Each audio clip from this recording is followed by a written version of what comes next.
Bonsoir, bienvenue à ceux qui nous rejoignent, celles et ceux qui nous rejoignent. Donc, je vous propose de petite présentation pour démarrer cette soirée. Je vais me présenter brièvement parce que je ne voudrais pas que le temps soit occupé par ça essentiellement. Et je salue tous ceux qui sont en train de nous rejoindre, hein. Vous êtes nombreux à nous rejoindre au fur et à mesure que les minutes passent. Donc, petite présentation sur mon parcours. Je vais être bref parce que mon parcours personnel et professionnel sont complètement liés dans le domaine de la pédagogie et de ce que je fais aujourd'hui. Donc, je vais vous présenter brièvement. Moi, mon histoire, on va dire, d'un point de vue des apprentissages et puis aussi d'adulte, elle commence en 2004-2005. 2004, je me marie. 2005, je deviens enseignant. Je suis enseignant à ce moment-là comme remplaçant, maître auxiliaire, dans le secondaire essentiellement, collège et lycée. Et voilà, je vais faire mes premières années, puis ensuite je vais passer mon concours, je vais avoir un poste en tant que titulaire, professeur de français en collège. J'aurai aussi un poste en tant que professeur de français en lycée. Et puis, je vais me diriger plus vers le collège dans la suite de ma carrière, de ces premières années en tout cas.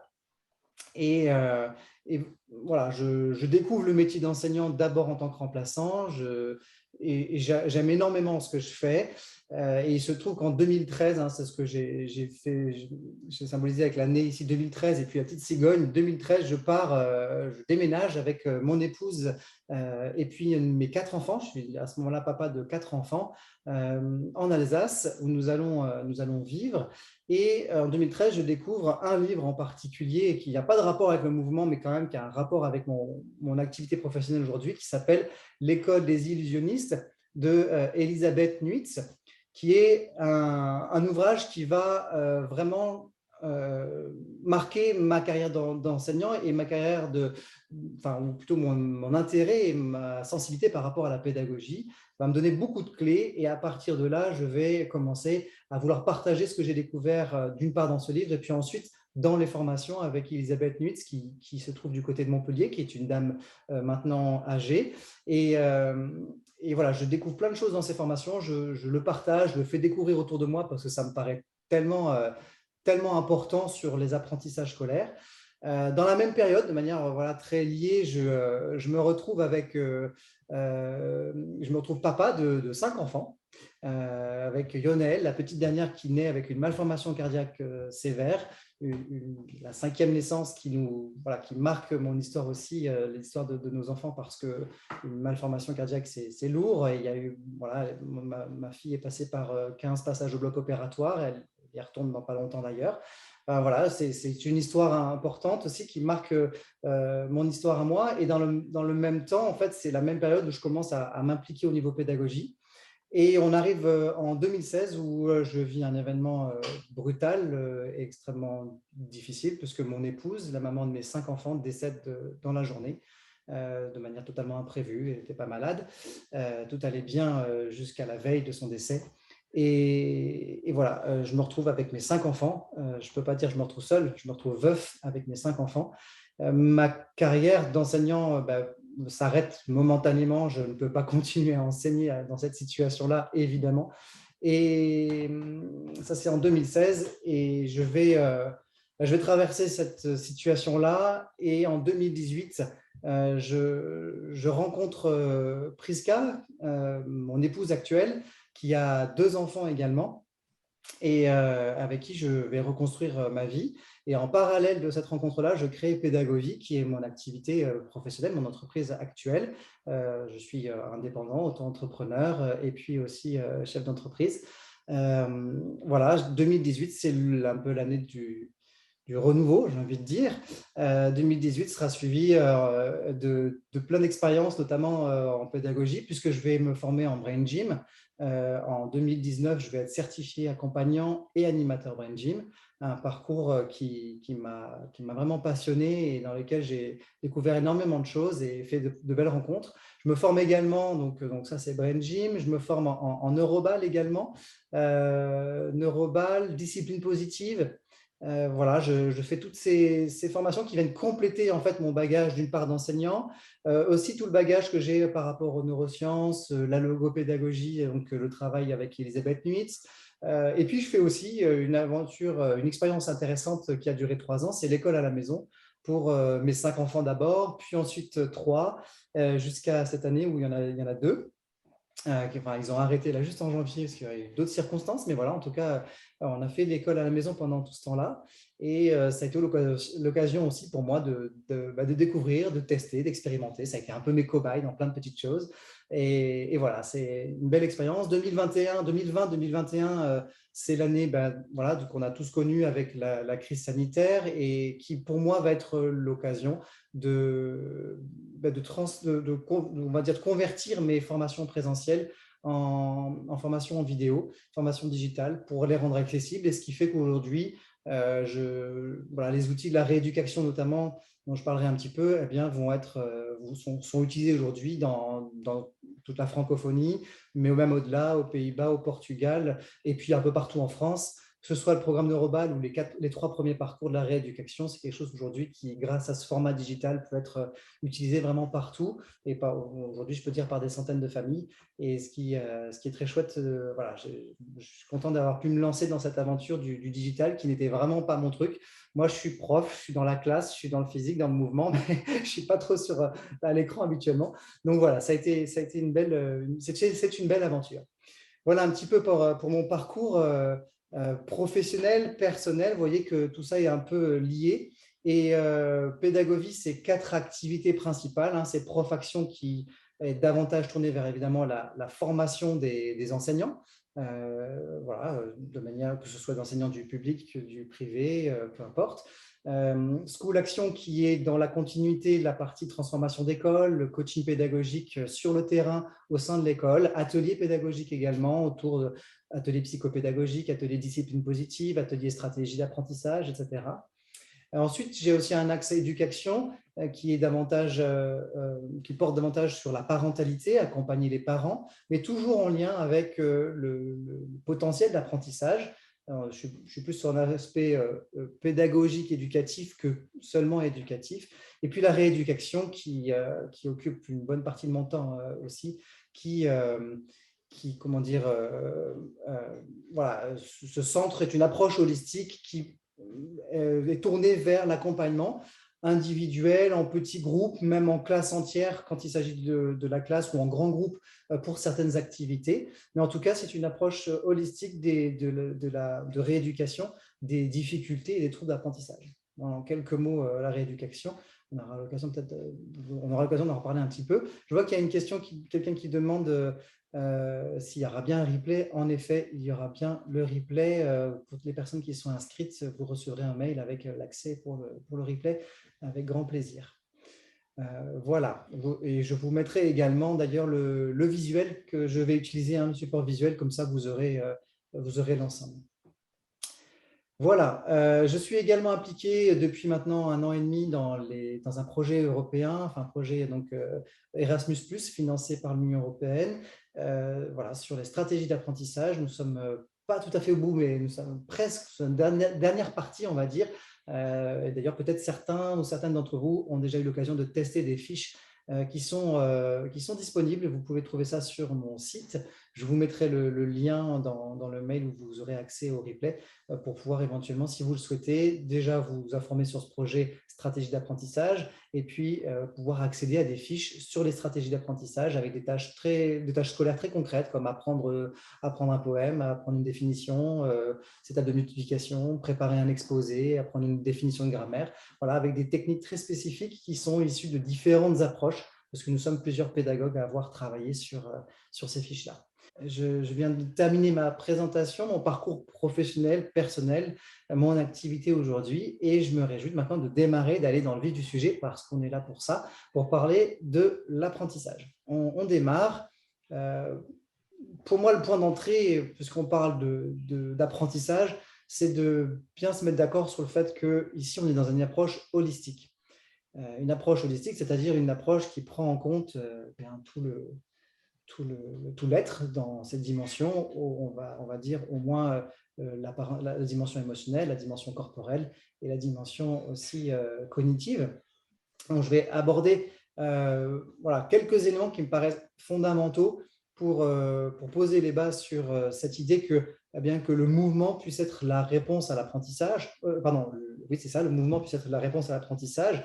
On pense souvent apprentissage égale compétences cérébrales, etc., appareil cognitif, on pense tout ça, et il faut, je pense, prendre le temps de poser cet élément-là de l'approche holistique. Cette approche holistique, elle repose sur cette notion justement d'équilibre, qui se décline de différentes manières d'ailleurs, la notion d'équilibre. La notion d'équilibre, c'est d'abord prendre conscience qu'au départ, au tout départ, le fonctionnement cérébral, le cerveau est constitué de neurones, et que ces neurones, ils ont une mission. Eh bien, ça nous permet de tenir debout. Voilà. Commencement de l'équilibre étaient les neurones, ben oui, vous avez compris, une reprise d'une phrase célèbre, mais plus de 90%, et ça c'est Roger Wolcott-Sperry qui nous le dit, qui est neuropsychologue, plus de 90% de l'activité cérébrale sert à maintenir le corps dans son champ gravitationnel. Donc nos neurones ont comme première mission de nous permettre de tenir debout, c'est-à-dire de tenir en équilibre. Ça, c'est un premier élément qui me paraît fondamental, c'est se rappeler que notre appareil cognitif, justement, on se dit bien, bah oui, l'apprentissage, c'est l'appareil cognitif dont il faut parler. Bah oui, en fait, nos neurones nous permettent d'abord de tenir debout. Donc, on va bien parler du corps, on va bien parler du mouvement, on va bien parler d'équilibre, on va parler de toutes ces choses-là. Alors, une illustration de cet équilibre, par exemple, c'est le fait de marcher. Pour marcher en permanence, alors là, j'ai pris une image avec un adulte, mais on pourrait prendre une image avec un bébé. Voilà, ce serait la même chose. Tenir debout, c'est bien la fonction que notre cerveau, enfin, une des fonctions de notre cerveau.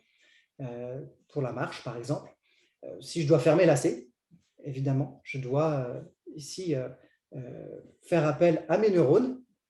Je vais avoir besoin de ça. Et puis, je pourrais prendre un autre exemple, c'est qu'en situation d'émotion forte, eh bien, mon cerveau est totalement impliqué, mes neurones sont totalement impliqués dans tout ce qui se passe dans mon corps. C'est eux qui sont aux commandes de tout ce qui se passe au niveau émotionnel, au niveau physique, au niveau moteur, voilà, que ce soit de la motricité fine, motricité globale ou autre.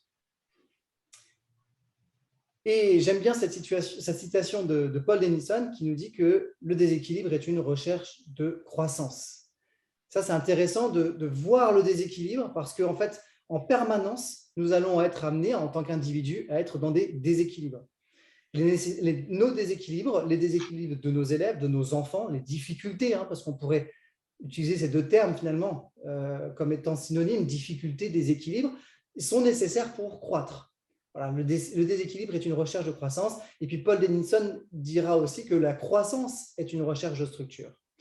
Voilà, donc on vit tous avec des déséquilibres. On pourrait dire nous sommes tous des déséquilibrés d'une certaine manière, comme je viens en le définissant de manière assez précise, c'est-à-dire que nous rencontrons tous des difficultés par rapport à notre équilibre d'apprentissage, par exemple. Et de cette manière, on peut dire bon, la question des profils atypiques, elle est réglée. On est tous, d'une manière ou d'une autre, déséquilibrés. Je discutais il n'y a pas longtemps avec une personne au Canada qui me disait mais en fait, il n'y a pas un élève en difficulté puis un élève qui a des facilités dans une classe. Il n'y a que des élèves spécifiques, que des élèves qui ont chacun leur particularité. Et un point, c'est tout. Et on s'arrête là. L'important, c'est de regarder chacun de cette manière-là. Voilà, ça, c'est simplement pour poser cette notion d'équilibre. Je vais aborder rapidement cette question de responsabilité de l'environnement par rapport à cette notion d'équilibre. L'être humain est un être social, ça c'est pas nouveau, et dans ce processus naturel, déséquilibre, croissance, toujours, pour aller vers la croissance, il faut passer vers le déséquilibre en permanence.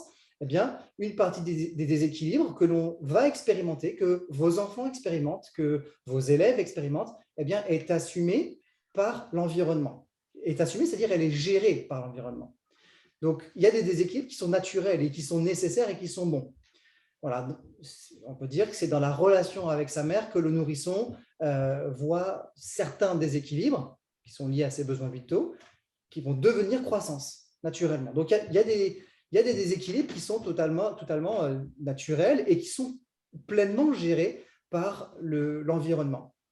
On pourrait prendre l'exemple aussi dans la relation avec mère-enfant aussi. Voilà, tous ces déséquilibres-là sont gérés, assumés.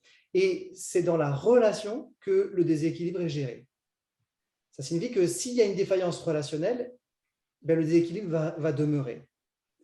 Voilà. L'environnement est donc bien responsable du processus déséquilibre-croissance. Ça, c'est une première chose. Il y a des déséquilibres qui ne sont pas naturels. Je ne vais pas m'éterniser dessus parce qu'on pourrait épiloguer longtemps dessus. Mais simplement, il y a des déséquilibres qui ne sont pas naturels. On en est tous conscients, je pense. Ils ont une cause environnementale.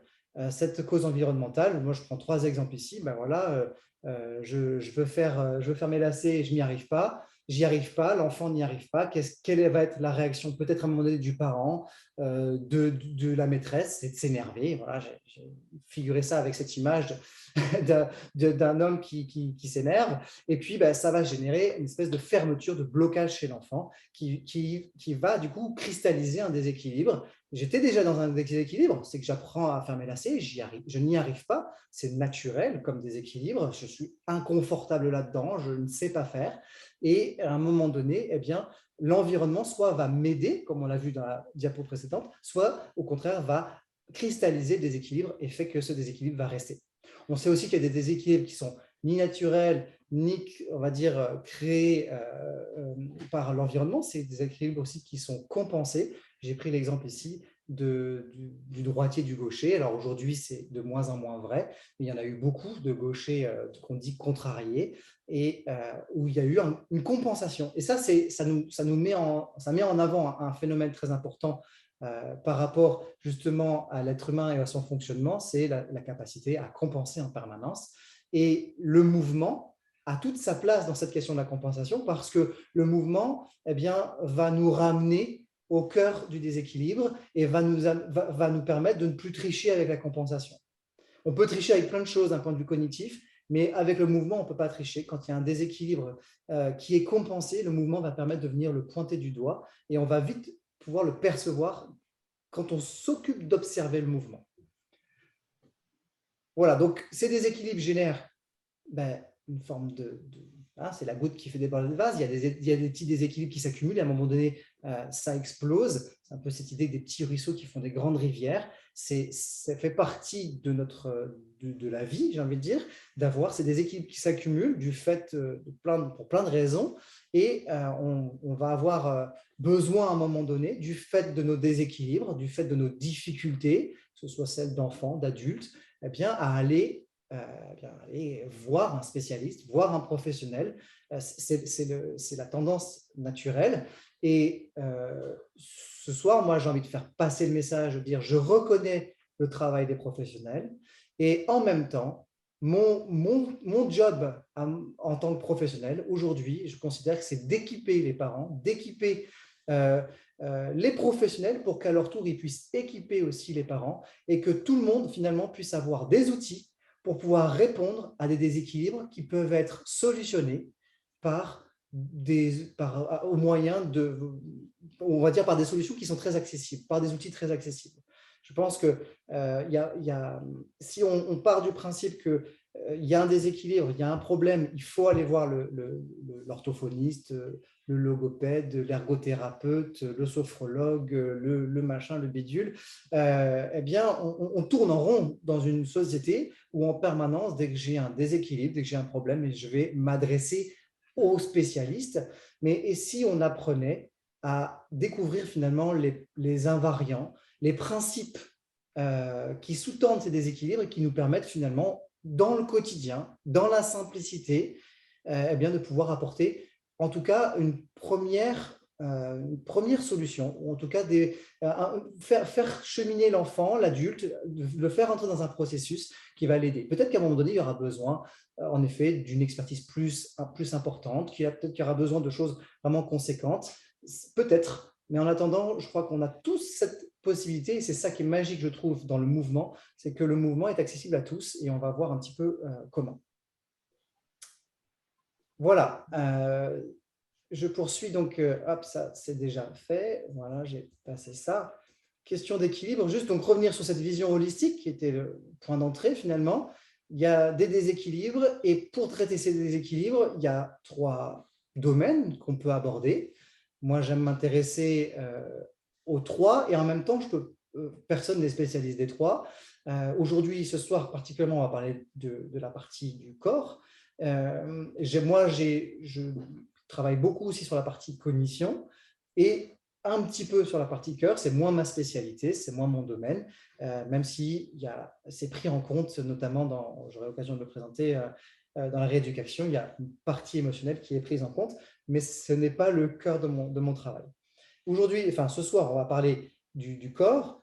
Vous connaissez peut-être cette façon de dire qu'on apprend bien quand on est bien dans son corps, bien dans sa tête, bien dans son cœur. C'est notamment un postulat qu'on retrouve dans le Brain Gym. Voilà, c'est une réalité. On retrouve ça aussi en discipline positive, hein, l'idée que je peux bien apprendre si je suis bien dans mon cœur. Ça, c'est un élément aussi important en discipline positive.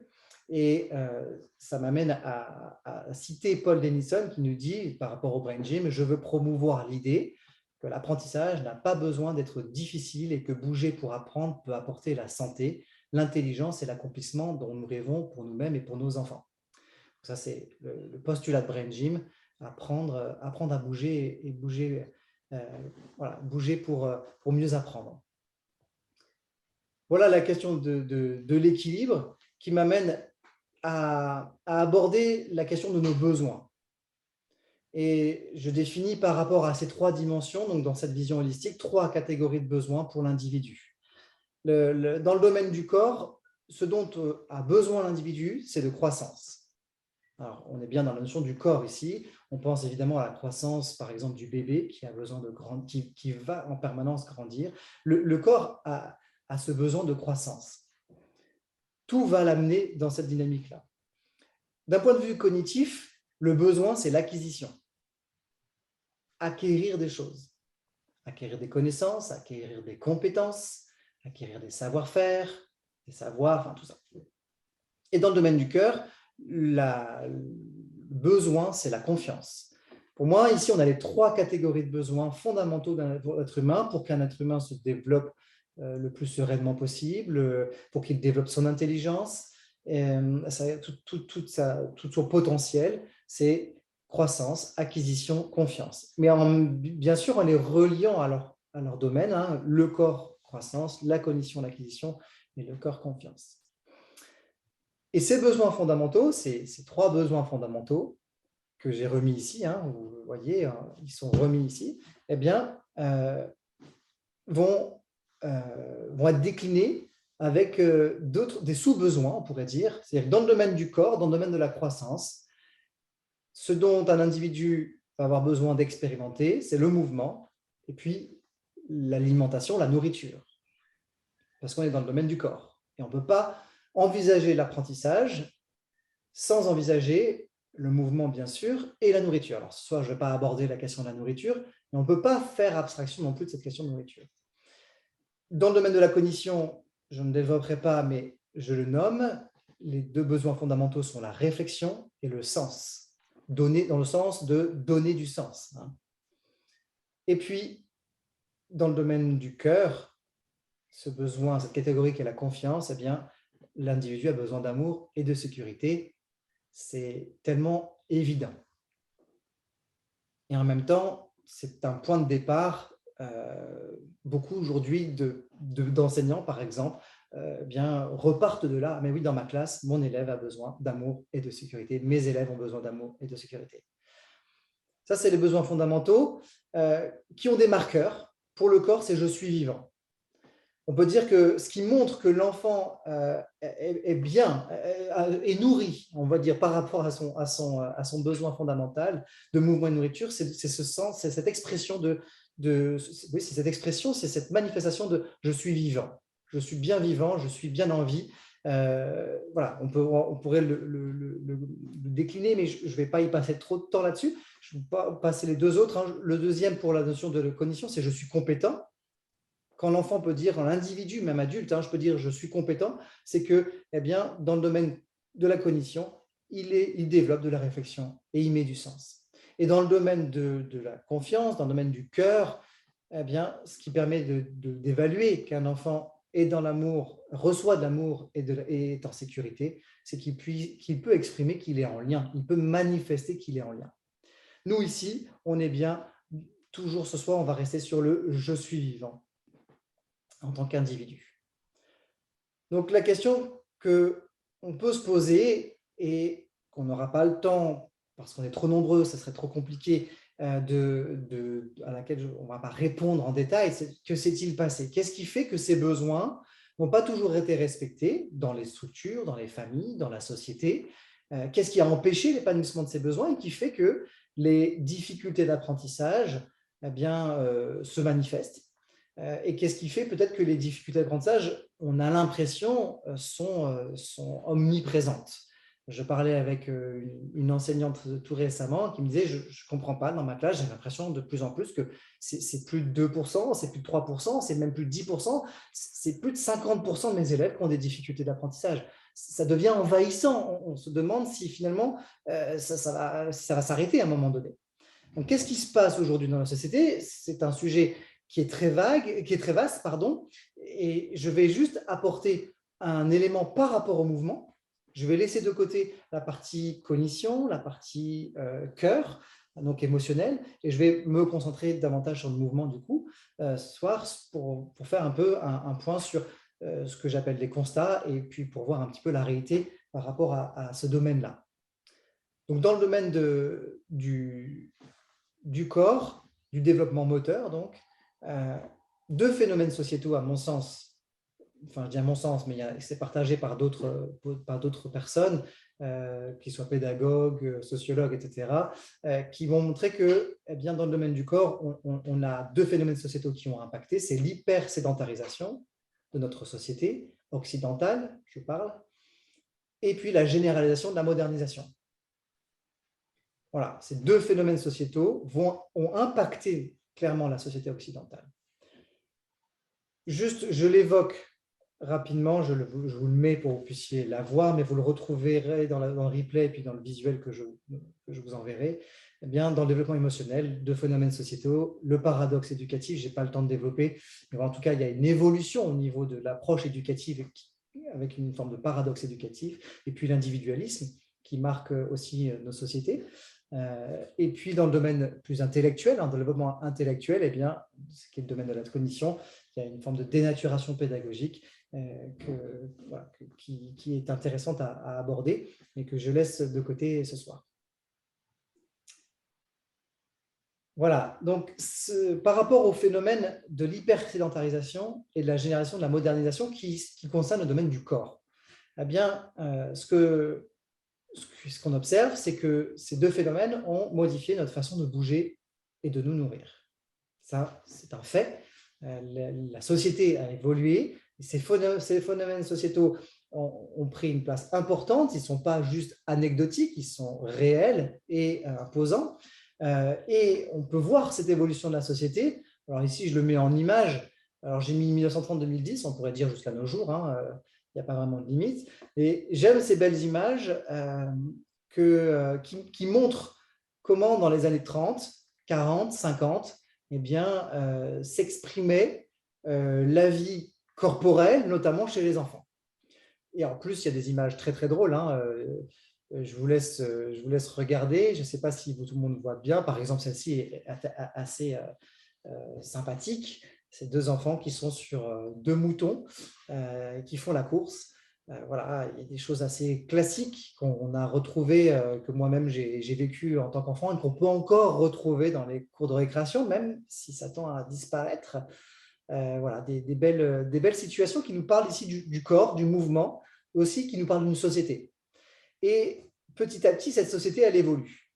Et de nouvelles choses apparaissent. Va apparaître, évidemment, on a parlé de la modernisation de la technologie, voilà, avec l'écran télévisé. Et puis aussi, autre chose, c'est l'hypersédentarisation avec progressivement ce fait qu'on se rassemble à l'intérieur de la maison et on joue autour d'un jeu, on se rassemble autour d'un jeu de société. Et puis, il va y avoir bien sûr les consoles vidéo. Moi, j'ai connu les premières, la Nintendo, quand j'étais jeune. Voilà, les consoles vidéo qui vont apparaître. Et puis, les écrans aujourd'hui plus modernes avec la tablette, le smartphone. Et puis, un autre élément aussi qui est typique de notre société, qui s'hyper-sédentarise, c'est cette invasion un petit peu de la bande dessinée. Et on pourrait même l'élargir à l'album en général, à l'image, en tout cas, l'image sur le papier. Bon, c'est une réalité. J'aime beaucoup cette image que j'ai trouvée sur Internet. Voilà. Quelque part dans l'univers, dans un autre univers, il se passe ça. Ça, c'était peut-être il y a quelques dizaines d'années dans le métro parisien où voilà, on avait ce genre de situation avec des gens qui lisent. Évidemment, la société a bien évolué. Je n'ai même pas été chercher une image qui montrerait la réalité d'aujourd'hui. Ce n'est pas la peine, vous l'avez tous et toutes en tête, j'en doute pas. Donc, notre façon de bouger et de nous nourrir a évolué. Et ça a impacté plusieurs aspects de notre quotidien. Et ici, j'en présente quelques-uns. De la même manière que pour d'autres domaines, je vais les aborder, je vais les citer. Je ne prendrai pas le temps de les développer, ça serait trop long, mais j'aimerais quand même juste les citer. Je pense notamment à un domaine qui est celui du début, c'est les premiers mouvements du nourrisson. Le fait qu'on s'hyper-sédentarise, le fait qu'il y ait là aussi de la modernisation, eh bien, il va y avoir du matériel qui fait que progressivement, les mouvements du nourrisson vont être limités. On va limiter le mouvement du nourrisson, on va utiliser des cosy, on va utiliser je ne sais plus comment ça s'appelle, mais des trotteurs, etc. Et puis, du coup, l'enfant va être un peu moins dans cette posture allongée sur le dos, sur le ventre. Voilà. Il y a aussi le fait qu'on est beaucoup à l'intérieur, beaucoup sur des canapés, et donc l'enfant va être assis très tôt sur un canapé. Et puis qu'on va, parce que aussi les parents s'impliquent énormément de plus en plus dans l'éducation, au moment où l'enfant va faire ses premiers pas, comme sur l'image ici, je vais tenir en tant que parent les doigts de mon enfant. Et aujourd'hui, il y a des nombreux professionnels qui disent attention, quand vous accompagnez ses premiers pas, eh bien, évitez de tenir parce que l'enfant a besoin d'expérimenter son équilibre tout seul. Un autre domaine qui a été impacté par ces phénomènes sociétaux, c'est le temps passé à l'extérieur. Évidemment, comme un de ces phénomènes, c'est l'hypersédentarisation, eh bien, on va vivre plus à l'intérieur, donc le temps à l'extérieur est diminué. Voilà, si on se rappelle comment vivaient nos grands-parents il y a 50 ans, quand ils étaient enfants, quand ils étaient adultes, voilà, comment est-ce qu'ils vivaient. Je passe à un autre domaine qui a été impacté, c'est le phénomène des jeux de société, le jeu. L'activité devient, donc à l'intérieur, je le disais, avec beaucoup de jeux. Et il y a un élément aussi qui marque le jeu. Il y a le jeu en général, le jeu de société, bien sûr, qui a quelque chose de très positif et contre lequel je n'ai rien contre le jeu de société de manière générale. Je fais des jeux de société avec mes enfants, bien sûr. Mais ça s'est généralisé, ça a pris beaucoup de place. Et puis, par rapport au jeu en lui-même, en règle générale, il y a aussi la problématique de la qualité et de la matière des jeux. Et ça, on aura l'occasion d'y revenir. Un autre domaine, c'est l'impact sur la vision, qui a été vraiment altéré, si je puis dire, parce qu'aujourd'hui, le fait qu'on vive beaucoup plus en ville par rapport à il y a 70 ans, le fait qu'on érige des immeubles, eh bien, fait qu'on a une vision qui s'alterne beaucoup moins entre la vision de loin et la vision de près, selon l'endroit où on habite. Et puis le fait qu'on passe du temps devant les écrans aussi impacte énormément ça. Il y a aussi la notion de, là j'ai mis une image, le paradoxe de la stimulation. Vous voyez, quelque part, c'est un paradoxe parce que d'un côté, l'enfant est hypostimulé physiquement par rapport à tout ce que j'ai dit avant, et j'aurai l'occasion aussi de le décliner un peu plus tout à l'heure. Il est davantage posé dans un cosy, par exemple, et en même temps, il est hyper stimulé visuellement et auditivement avec les sons des jeux, notamment, avec les bruits des jeux qu'il y a autour de lui. Donc, il y a une forme d'appauvrissement du développement des perceptions sensorielles sur lequel je vais revenir plus en détail. Et un autre élément, évidemment, c'est l'addiction. L'addiction, alors c'est un mot un petit peu fort quand on parle d'alimentation et d'écran, mais quand même, on peut parler d'usage toxique par rapport à ces deux éléments-là. Bien sûr, l'évolution de la société a impacté notre rapport à l'alimentation et notre rapport aux écrans. C'est tout un sujet, le rapport à l'alimentation. que j'aurais peut-être plaisir à aborder une prochaine fois dans une prochaine visioconférence, mais qui prendrait trop de temps pour en parler ce soir. Donc, il y a cette réalité sociétale, on y est. L'idée, ce n'est pas ni de culpabiliser qui que ce soit, les parents, les grands-parents, ce qu'on n'a pas fait, de se dire « oh là là, j'aurais dû faire ci ». Non, ce n'est pas ça la question. La question, c'est juste d'en prendre connaissance. C'est juste de marquer le coup, de dire « voilà, ok, c'est un fait. La société, elle a évolué de cette manière. La réalité, c'est qu'il faut prendre conscience qu'il y a une vraie dépendance physiologique au plaisir qui s'est installée dans notre société du fait de cette évolution en lien avec le domaine du corps. » Et j'aimais bien cette petite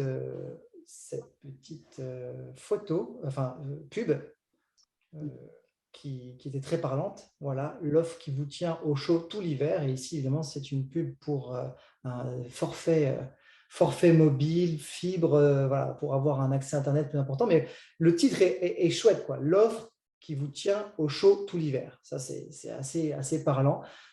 Restons confortablement sur notre canapé. On est quand même bien mieux. Et là, on a l'image voilà, de l'évolution de notre société. Je ne peux pas la critiquer dans le sens où moi-même, je suis dans cette société-là et je suis aussi appelé par le canapé le dimanche après-midi ou quand il faudrait sortir, se promener, etc.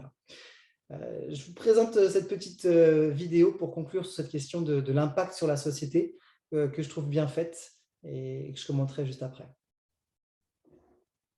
Alors, je ne sais pas si vous avez le son, par contre.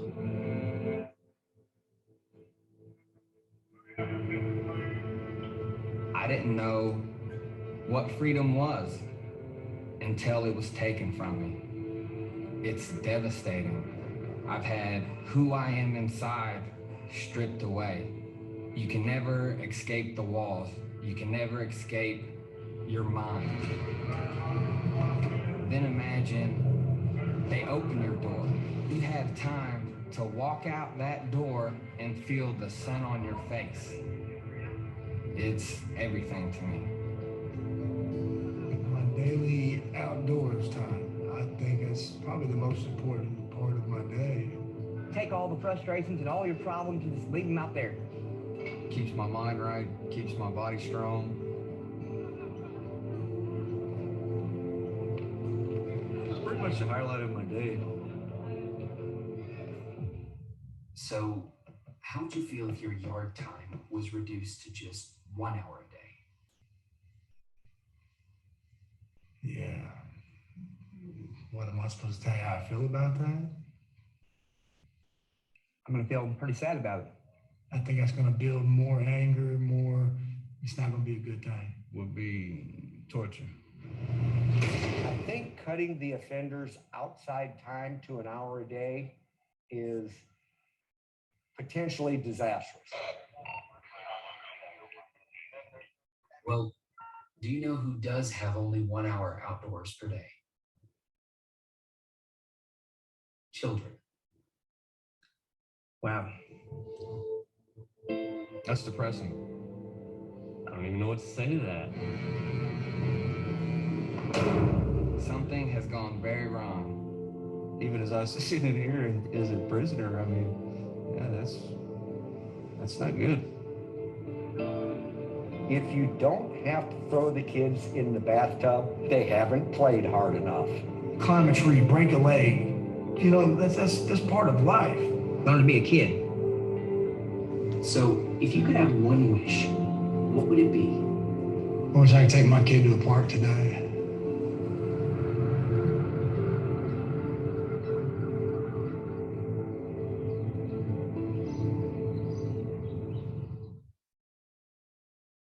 Bien, alors je suis d'accord, le hashtag libre de salir par Skip, qui est une marque de lessive, c'est discutable.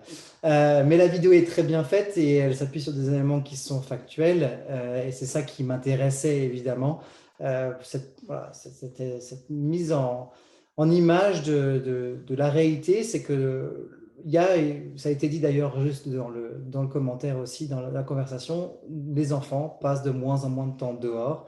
Et ça, c'est un élément qui fait partie des constats de notre société aujourd'hui. Et pourtant, aujourd'hui, on a un consensus scientifique qui est là.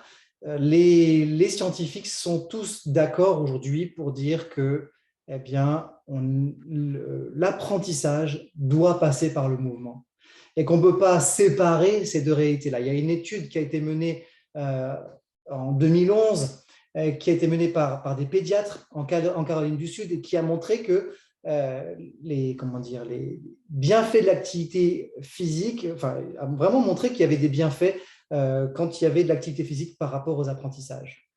Et il disait clairement qu'on ne peut pas séparer ces deux réalités-là, l'apprentissage et l'activité physique, le corps, le mouvement. Voilà. Ils ont montré, ils ont observé qu'il y avait vraiment une amélioration dans la motivation, dans les résultats scolaires quand l'activité physique faisait partie du quotidien scolaire. Alors ici, il ne parle pas de faire un cours de PS ou d'activité physique spécifique, il parle bien d'intégrer, de mélanger les deux. Il y a une autre étude en 2021 qui a montré que l'exercice physique, par exemple, favorise l'acquisition du vocabulaire. Voilà, donc tout ce qui concerne le stockage du lexique au niveau cérébral. Il y a une autre étude aux Pays-Bas, qui est pareil en 2021, qui a été menée sur 500 enfants et qui a montré qu'apprendre en mouvement, c'est plus efficace qu'apprendre assis. Voilà. Ce sont des petites choses, mais aujourd'hui, en 2021, aujourd'hui 2022 même, on ne peut plus, enfin, c'est ce que je disais dans une émission télé que j'ai enregistrée, qui est passée sur la chaîne Besmart il y a quelques semaines. Et la journaliste me demandait, mais est-ce qu'on a des preuves aujourd'hui de l'importance du mouvement dans l'apprentissage ? Et la réponse est simple, c'est qu'on n'a plus besoin d'avoir de preuves. Aujourd'hui, maintenant, il faut se mettre en mouvement, c'est le cas de le dire, il faut se bouger pour que l'apprentissage rentre dans l'école, que ce soit à l'école en structure, en institution scolaire, ou que ce soit à la maison, quand c'est l'école à la maison. Le postulat est simple, mieux utiliser son corps améliore les fonctions cérébrales. Ça, scientifiquement, c'est posé, on le sait, et il s'agit maintenant de le mettre en pratique. Il y a un élément scientifique qui est très intéressant, et qui est mis en avant par plusieurs scientifiques qui s'intéressent notamment aux plus jeunes, aux bébés notamment. Eh bien, c'est que il a été découvert en fait que l'aire de la motricité se trouve à côté de l'aire du langage dans le cerveau. Vous savez qu'on a des aires cérébrales qui sont géographiquement localisées au niveau du cerveau.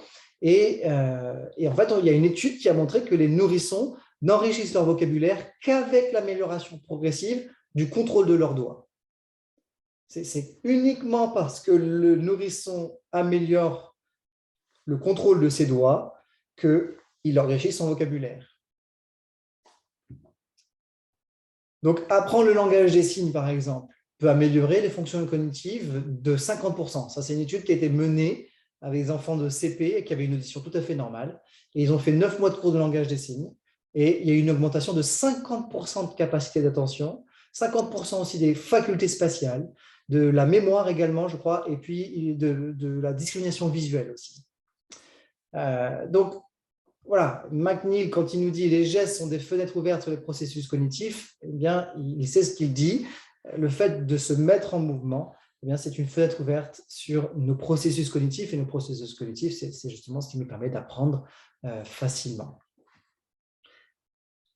Voilà, ça c'est un élément intéressant.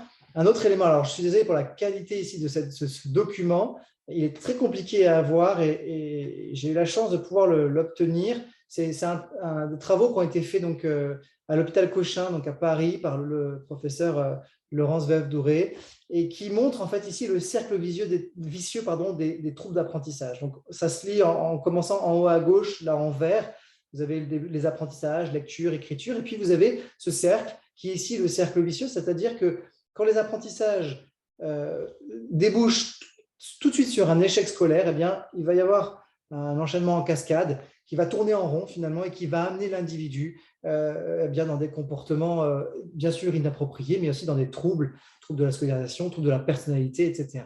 Ça, c'est intéressant parce que son travail, d'une part, porte sur le cercle vicieux des troubles d'apprentissage, et en même temps, elle fait la même chose sur le cercle vertueux. Donc, elle a observé et étudié la même chose, et elle s'est rendue compte que, eh bien, à l'inverse, toujours en vert en haut à gauche, quand les apprentissages fondamentaux sont sont intégrés et amènent au succès scolaire, eh bien, il va y avoir un développement de la personnalité harmonieux, il va y avoir ce sentiment de compétence, l'estime de soi qui va se construire. Et ça, c'est, bon, quelque part, ce n'est pas une surprise, mais ce qui est intéressant dans son travail aussi, c'est que le point de départ, c'est ces fameux apprentissages fondamentaux. Lecture, écriture, le langage oral, bien sûr, le langage écrit, le calcul. Et en fait, tous ces éléments-là sont permis par quoi? Ils sont permis par les fonctions cognitives. Nos fonctions cognitives, c'est un peu notre couteau suisse cérébral. C'est ce qu'il y a dans la tête. On a ces fonctionnalités qui sont les piliers de tous les apprentissages. Tous, pas seulement scolaires, tous les apprentissages qu'on peut faire dans une vie. En fait, les fonctions cognitives, c'est l'ensemble des systèmes qui permettent de traiter l'information. Et qu'est-ce que fait l'activité cérébrale? Enfin, l'essentiel de l'activité cérébrale, c'est quoi? C'est de traiter l'information qui est perçue par nos sens. Donc, on a des systèmes, on en a six systèmes qui sont 6 fonctions cognitives, qui sont tout à fait isolables les uns des autres, mais qui sont tous interconnectés. Et quand on atteint un élément, une des fonctions cognitives, les autres sont aussi impactés. D'ailleurs, on sait bien, puisque un enfant en difficulté, ou même quand il est diagnostiqué avec un trouble, il n'y a rarement qu'un seul trouble, souvent il y en a 2, 3. Voilà. Il y a cette idée d'interconnexion, si j'affecte quelque part, j'affecte ailleurs. Donc ça, c'est nos fonctions cognitives. Et les 6 fonctions cognitives, tout ce couteau suisse cérébral, il se développe comment? Par le mouvement. Et là, on rentre au cœur de notre thématique, c'est justement que, oui, tout ce qui me permet d'apprendre, tout ce qui me permet de développer mon apprentissage, c'est le mouvement. Scientifiquement, on le comprend. Aujourd'hui, grâce aux neurosciences, on l'observe. Et la grande question, c'est de dire, OK, mais c'est quoi le mouvement? Ça veut dire quoi le mouvement? Et du coup, je vous propose d'aller dans cette deuxième partie de notre soirée sur la notion du mouvement. On a vu la partie introductive, un petit peu l'approche holistique, on a vu la notion de déséquilibre, on a vu aussi les besoins. J'ai également parlé je suis passé par cette notion de constat sur la réalité de la société actuelle. Et maintenant, c'est quoi ce mouvement? Et puis on terminera avec, et le mouvement, c'est où? Ça se passe où le mouvement? À quel endroit il se développe le mouvement? D'un point de vue très, très concret. Donc, on va aller maintenant dans cette question, le mouvement, c'est quoi? Est-ce que le mouvement, je vous ai mis une photo, c'est très à la mode, j'ai rien contre. Voilà. Est-ce que le mouvement, c'est ça? Est-ce que le mouvement, solution de tous les apprentissages, c'est que tous les élèves, dès demain, dès la rentrée prochaine, aient tous un bureau vélo? Est-ce que ça veut dire, est-ce que c'est ça la solution de l'apprentissage? Bon, vous avez compris que la réponse est non, même si c'est une solution et que ça fonctionne, qu'il y a des enfants, parce qu'ils ont ce genre de matériel, ça les aide à se concentrer, mais ça ne représente pas pour autant une solution en soi. Alors, je vous propose de voir trois choses, donc ici, qui a 3 pastilles bleues. On va voir un petit peu c'est quoi le mouvement. On va voir 3 dimensions, la dimension kinesthésique, on va voir la dimension sensorielle du mouvement, et puis on va voir la dimension aussi de la latéralité pour le mouvement. Parce qu'à mon sens, le mouvement, ça peut se rassembler sous ces trois champs-là. Donc, le mouvement, c'est quoi? Le mouvement, ça peut être de bouger ses pieds quand je travaille, ça peut être faire de la corde à sauter.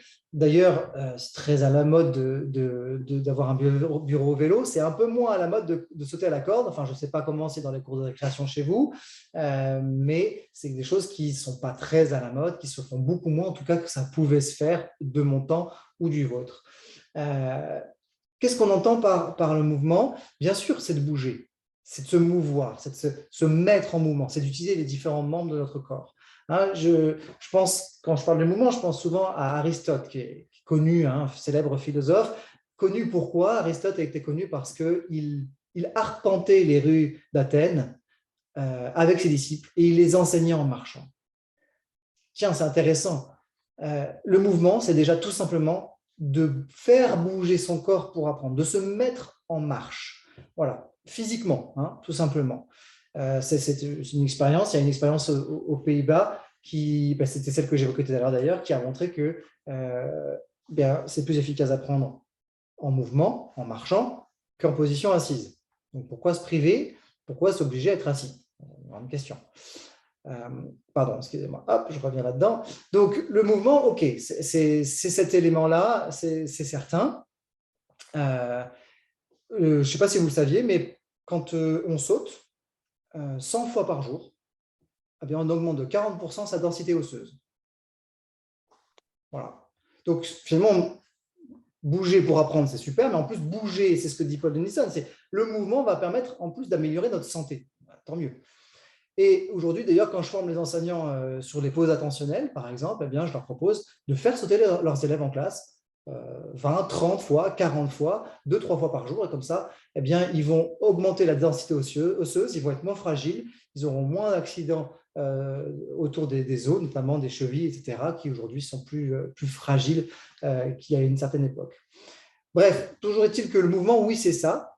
Ça me fait penser, et je salue Maud Pollack qui est parmi nous ce soir parce qu'elle m'a fait découvrir ces vidéos que je vous conseille d'aller voir sur son groupe Facebook où elle propose eh bien, de pouvoir apprendre l'étape de multiplication en mouvement, l'étape de 2 à 8. C'est super intéressant, j'aime beaucoup cette approche-là. On est vraiment dans cette dimension kinesthésique où le corps se met en mouvement et on associe ce mouvement-là à quelque chose de davantage intellectuel, ici l'étape de multiplication.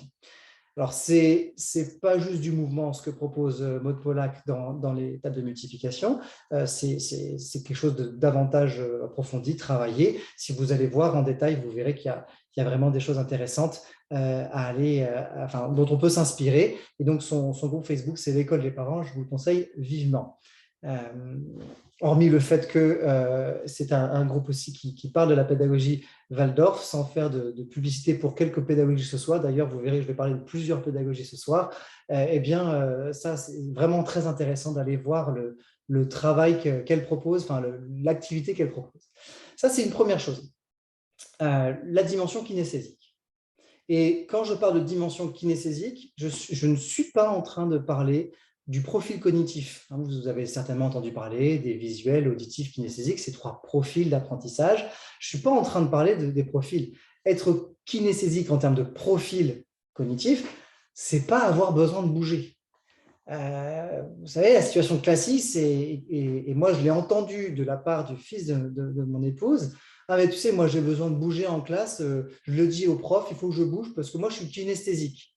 En fait, non, tous les individus sont kinesthésiques à ce moment-là, et c'est vrai, tous les individus sont kinesthésiques, et tous les individus souffrent d'une position assise longue dans le cadre d'un apprentissage où la charge cérébrale est importante. Voilà. Donc, c'est naturel pour personne de rester assis pendant 3 heures à écouter quelque chose. Et du coup, on va juste le mettre en pratique 2 secondes, parce que ça fait déjà 1 heure que certains sont connectés. Et je vous propose de vous lever. Alors, on va faire quelques mouvements pour pouvoir se bouger un petit peu et éviter de s'endormir sur notre siège. Ça, c'est un point important. Donc, pas juste parler, mais aussi appliquer. Je vous propose du coup de faire un mouvement tout simple que sur les mouvements croisés. Simplement, vous allez toucher avec la main gauche le genou droit. Juste faire des mouvements tout simples. Simplement, prenez le temps de bien le marquer quand le contact. Main-pied également, on peut faire. Hop.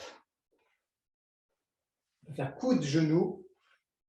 Voilà, quelques mouvements qui paraissent tout bêtes, tout anodins, et pourtant qui vont avoir un effet bénéfique sur le corps, sur les fonctions cognitives, qui est assez intéressant. Voilà.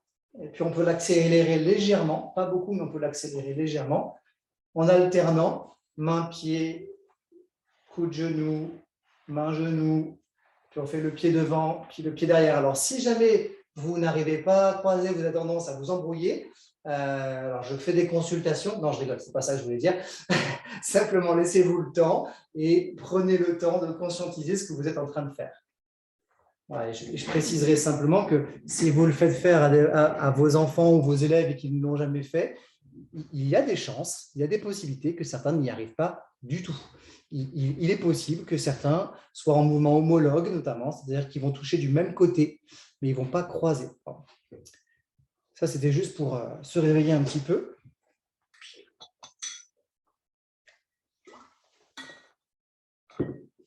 Voilà. Donc, Alors, on souffre tous de la position assise, on a besoin bien de se mettre en mouvement à un moment donné, ça c'est normal. Donc, le point central dans le domaine kinesthésique, ce n'est pas d'abord le mouvement. Le point central dans le domaine kinesthésique, eh bien, c'est la conscience du corps. Et pourquoi je vous dis ça? Parce que, en fait, finalement, la définition de kinesthésique, je vous la mets ici en gros, c'est ce qui est relatif à la kinesthésie. Et la kinesthésie, c'est la perception consciente de la position et des mouvements des différentes parties du corps. Cette notion renvoie donc à la capacité du corps à sentir le mouvement. Et donc, ça revient à la capacité du corps, enfin, à la capacité de sentir son corps. Et la conscience de son corps, c'est un des points forts du Brain Gym. Le Brain Gym est un des 4 fondements des outils que je développe en rééducation, parce que je propose du Brain Gym déjà dans toutes mes séances. Il y a plusieurs activités qui intègrent des mouvements de Brain Gym, et puis tout le parcours numéro 4 de la rééducation, et tu proposes une initiation au mouvement de Brain Gym. Et le Brain Gym, je le trouve pertinent, notamment pour cet aspect-là. Parce que le Brain Gym, ce n'est pas d'abord de faire des mouvements. Je ne sais pas pour ceux qui connaissent le Brain Gym, c'est une approche éducative par le mouvement. Il y a 26 mouvements proposés, mais ce n'est pas d'abord de faire des mouvements. Il n'y a rien de magique. En fait, la porte d'entrée du Brain Gym, c'est d'abord l'idée que le corps soutient l'apprentissage. Bon, ça, c'est une chose. Mais surtout, le Brain Gym propose une éducation à l'observation de ces 3 ressentis. Les pensées, les ressentis physiques et les ressentis émotionnels. Et quand je pratique du Brain Gym, eh bien, je reviens à mon corps, en fait, tout simplement. Et ça, c'est quelque chose qui me paraît très pertinent. Le Brain Gym permet de développer une autonomie et une autogestion. Que l'on soit d'accord ou pas d'accord avec la notion de neuromythe, autour du Brain Gym, etc., moi, ce n'est pas ça qui m'intéresse. C'est que déjà d'emblée, le fait de pratiquer une activité de l'ordre de l'éducation kinesthésique, ça me ramène à ma conscience de mon corps. Et à partir du moment où je reviens à la conscience de mon corps, eh bien, je vais pouvoir favoriser le fonctionnement de mes fonctions cognitives. Rien que ça, c'est une bonne chose. Donc ça, c'est par rapport au domaine donc, de la dimension kinesthésique, le mouvement, dimension kinesthésique. Le mouvement, ce n'est pas que ça. C'est bien sûr ça, en grande pour une partie importante. Le mouvement, quand on parle de mouvement comme solution d'apprentissage, c'est aussi de parler de la dimension sensorielle. On ne peut pas parler du mouvement sans parler de l'implication des sens. Il est important de toucher avec ses doigts, avec la pulpe de ses doigts. Il est important de voir avec ses yeux. Il est important d'entendre avec ses oreilles. Et il est important de sentir avec son odorat, comme il est important de goûter avec ses papilles. Vous allez me dire, j'ai dit des choses évidentes. Voir avec ses yeux, entendre avec ses oreilles, sentir avec son odorat, etc. Oui, ce sont des choses évidentes. Bien que, combien de fois, vous ou vos enfants ou vos élèves ont pu entendre dans leur vie déjà, non, tu ne touches pas, tu touches avec tes yeux. Mais ça, le cerveau il bug le cerveau. Donc, rappelons que les organes sensoriels ont une fonction spécifique aussi, tout simplement. Ça commence par là. Et ne pas dire à un enfant à 3 ans, tu touches avec les yeux. Non, tu ne touches pas avec les yeux. Avec les yeux, tu regardes. Tu touches avec tes doigts. Ce n'est pas la même chose. Donc, c'est une première chose, privilégier le contact avec le monde par le biais des perceptions sensorielles, tout simplement. En fait, les sens, et moi je le vois en séance d'accompagnement individuel, je le vois en classe, et je le vois beaucoup avec les enfants en difficulté d'apprentissage, c'est que des enfants en difficulté n'ont pas accès à leurs sens pleinement. Pourtant, d'un point de vue de l'acuité et d'un point de vue physique, il n'y a pas de problème. En fait, les sens, c'est l'interface entre mon monde intérieur, qu'il soit émotionnel, qu'il soit cognitif, et le monde qui m'entoure, l'environnement. Voilà ce que les sens sont, les perceptions sensorielles. C'est cette interface. Et plus il y a de sens sollicités dans un apprentissage, plus l'apprentissage va être facilité. C'est ce que Vygotsky, pour ceux à qui ça parle, Lev Vygotsky, qui est on pourrait dire un pédagogue, même s'il n'est pas, c'est pas sa fonction première, mais il nous parle de vicariance. Et la vicariance, c'est ça. C'est plus je sollicite de perception sensorielle, plus l'apprentissage est facilité. Et le problème rencontré, c'est qu'on l'a vu un petit peu tout à l'heure, c'est que la culture ambiante ne sollicite plus les perceptions sensorielles comme il le faudrait. Et je dis bien comme il le faudrait parce que le cerveau a besoin des perceptions sensorielles pour faire bien son job. Les apprentissages deviennent du coup un peu plus complexes et puis il y a des blocages qui commencent à arriver. Moi, ce sont les enfants que j'ai en séance. La porte d'entrée pour moi en séance avec un enfant en difficulté, c'est pas de travailler avec un crayon, c'est pas de faire des exercices, c'est pas de faire je ne sais pas quoi. C'est d'abord de solliciter l'essence et je vais y revenir un petit peu aussi sur le comment. Mais vous voyez, solliciter l'essence, bon, moi ici j'en ai mis 3 parce que je travaille moins sur l'aspect gustatif et l'aspect olfactif et je travaille davantage sur l'aspect visuel, tactile et auditif. Alors ici je vous parle 3 des 5 sens connus, il y a 7 sens et puis même en pédagogie Waldorf, il y a 12 sens. Enfin, voilà, des sens, on en a plein. Mais déjà, rien que de parler de ces 3-là ce soir. On va voir qu'on va en parler d'autres, mais juste un petit peu plus tard. Ce que je veux dire par là, c'est que solliciter les sens, ça ne suffit pas. Oui, je vais travailler avec… On peut privilégier des approches pédagogiques sensorielles. Et c'est important de le faire. Mais, et là, je vais vous parler de pédagogie de la parole, qui est une approche que j'ai développée, une approche pédagogique que j'ai développée sur la base de nombreuses autres approches et lectures et recherches, enfin études scientifiques et neuroscientifiques qui ont été menées. Aujourd'hui, il y a une chose qu'on constate, c'est que la culture est très intuitive. Une culture est très intuitive. C'est une culture, quand je vous dis intuitive, vous pensez peut-être aux écrans. Les écrans sont très intuitifs, les logiciels sont très intuitifs. Tout doit être très intuitif aujourd'hui. D'ailleurs, c'est la garantie qu'un produit, qu'un appareil, par exemple électroménager, est efficace et qu'il est intuitif. C'est qu'on n'a plus besoin de la notice. On peut trouver le fonctionnement grâce à ce que l'on voit. Voilà, tiens, il y a ce symbole-là, donc si j'appuie là, ça devrait marcher, c'est bon.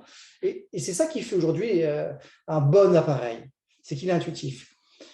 On est dans une culture intuitive pour plein de raisons, et cette culture intuitive dans laquelle nous sommes, elle favorise une intégration sensorielle intuitive.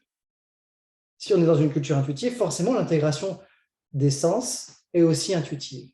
Et le problème, c'est que cette intégration sensorielle intuitive, c'est une intégration qui cause des difficultés d'apprentissage, qui génère des difficultés d'apprentissage. Parce que, et je reviens à ce que j'ai dit tout à l'heure, l'essence, c'est notre interface entre mon monde intérieur, émotionnel et cognitif, et le monde qui m'environne. C'est donc l'essence, c'est ce qui me permet, c'est l'interface, c'est ce qui me permet d'accéder au livre, au stylo.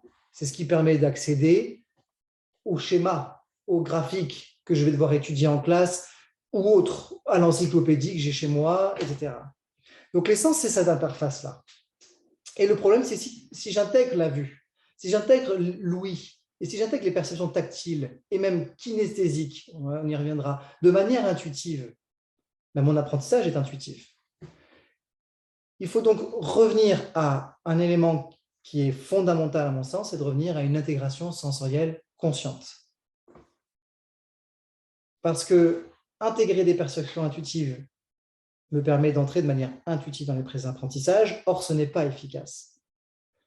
Et les tâches cognitives fondamentales ne sont efficaces et durables que si elles font appel au circuit conscient. Alors je pense, bien sûr, on peut penser à la lecture, à l'écriture, le calcul, c'est apprentissages dits fondamentaux, mais à tous les apprentissages fondamentaux que nous avons, que nous expérimentons, si je les vis de manière intuitive, eh bien, ça ne sera pas durable et ce ne sera pas efficace. C'est surtout ça, c'est une notion de durabilité. Donc, alors, on peut se questionner sur c'est quoi la cause de cette intégration intuitive. J'ai parlé de la culture, mais si je reviens un petit peu en arrière à ce que j'ai évoqué tout à l'heure, aux jeux, par exemple, aux jouets. Quelle est la matière principale des jouets d'aujourd'hui? C'est le plastique. Le plastique, quelle est sa texture? Il est lisse. Donc, l'enfant, dès son plus jeune âge, touche en permanence une surface lisse. Le carrelage est lisse. Le parquet stratifié est lisse, le meuble stratifié est lisse, le jouet est lisse.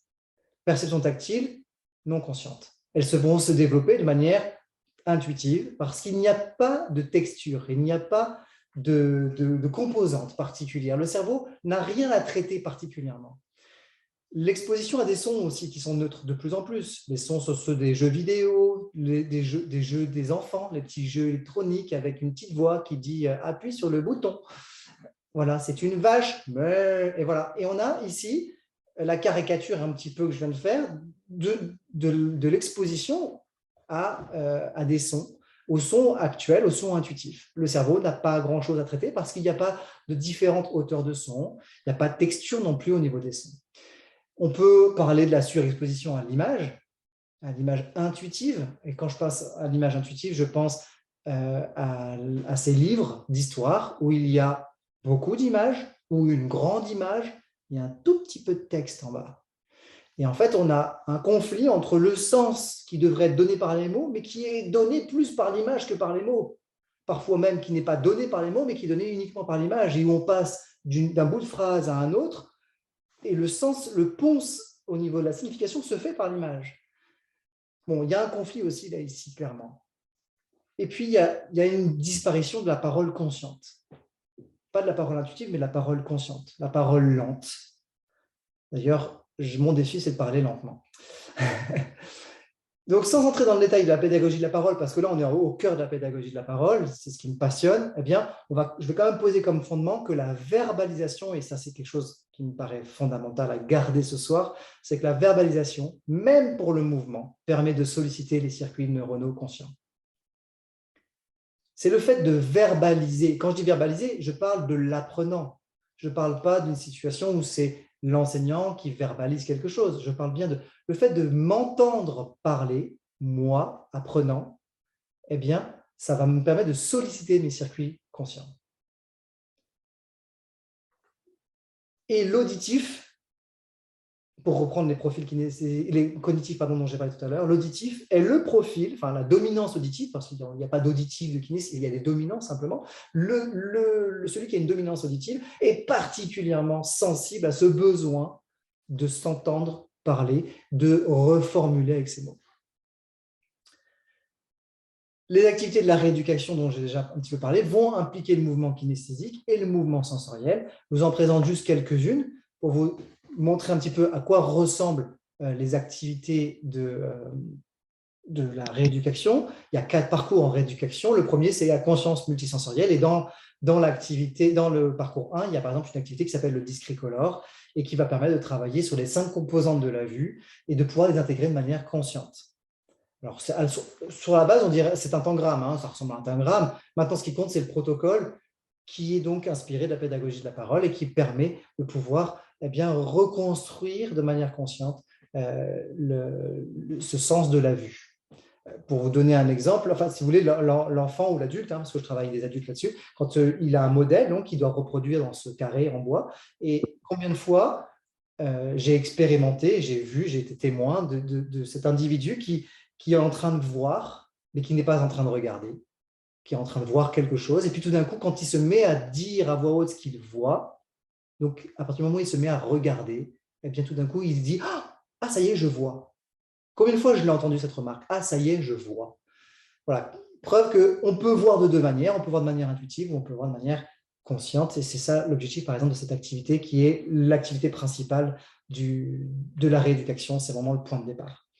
Autre activité toujours du parcours 1, c'est l'activité Tactimo. Les images ne sont pas les bonnes, je me suis trompé d'image, c'est pour une autre activité. Activité Tactimo, c'est une activité toute simple avec des animaux que l'on va faire toucher, mais évidemment avec un protocole de verbalisation spécifique qui va ramener, permettre de reconstruire les perceptions tactiles conscientes parce qu'on va solliciter les circuits conscients.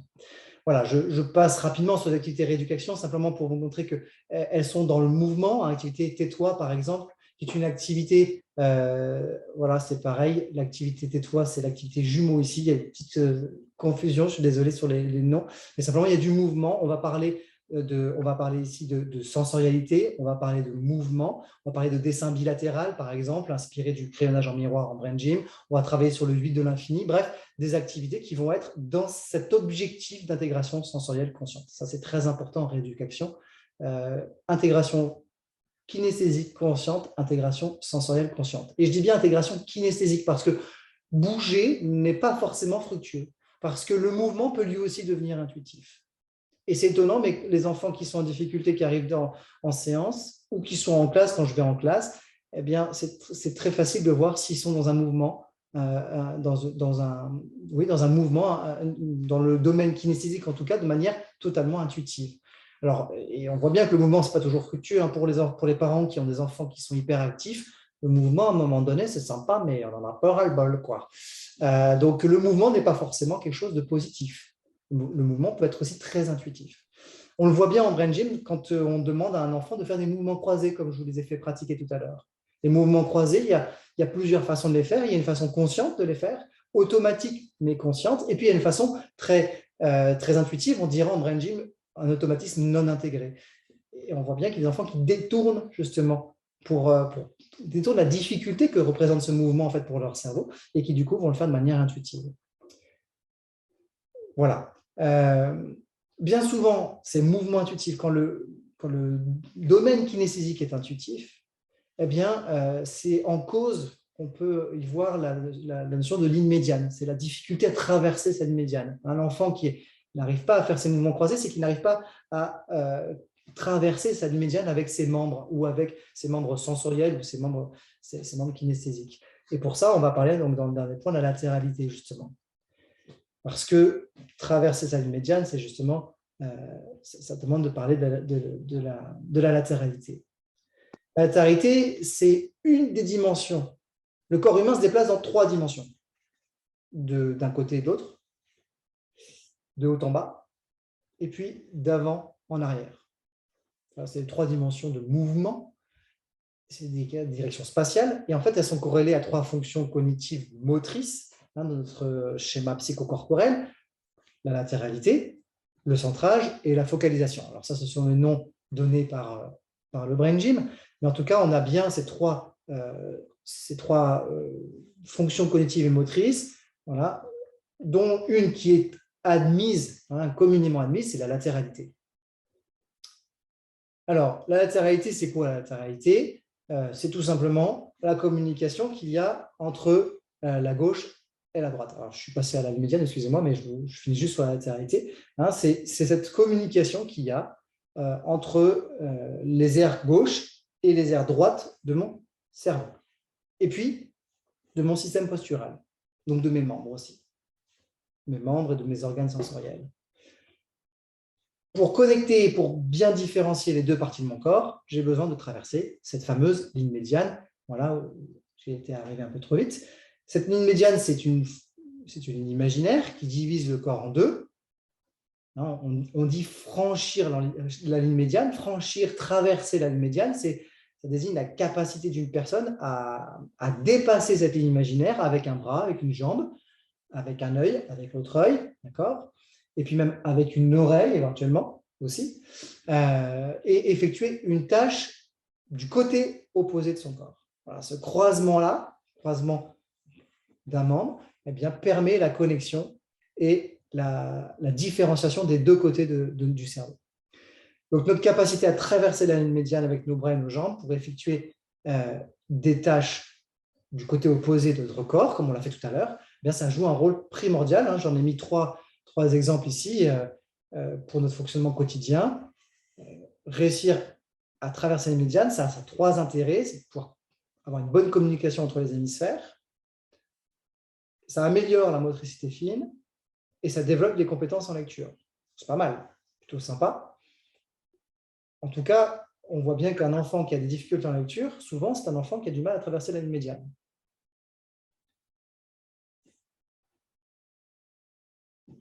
Donc voilà, ça c'est un point important sur la médiane. Et parler de latéralité, ça nécessite aussi de parler du coup, et de ligne médiane, ça nécessite de parler de coordination. On ne peut pas parler de latéralité et de ligne médiane sans parler de coordination non plus.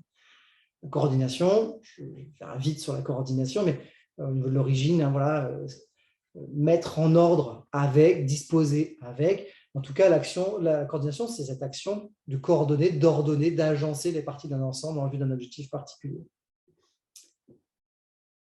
Et nous avons besoin d'être coordonnés. Ça nécessite plusieurs perceptions sensorielles. On en voit 2 autres, j'en ai évoqué 5 tout à l'heure, on en voit 2 autres. Il y a cette idée en tout cas que la coordination, elle n'est pas innée, elle s'acquiert. Elle nécessite de développer ces 2 perceptions sensorielles, la proprioception et l'équilibre. D'accord? Alors, la proprioception, en un mot, c'est la conscience de soi dans l'espace. C'est-à-dire que même les yeux fermés, je peux savoir où se trouve ma main. Par exemple, si je marche dans le noir et que je dois aller allumer le bouton de la lumière, eh bien, je vais avoir, grâce à ma proprioception, accès à ce bouton-là parce que je sais où se situe ma main par rapport au mur et ainsi de suite.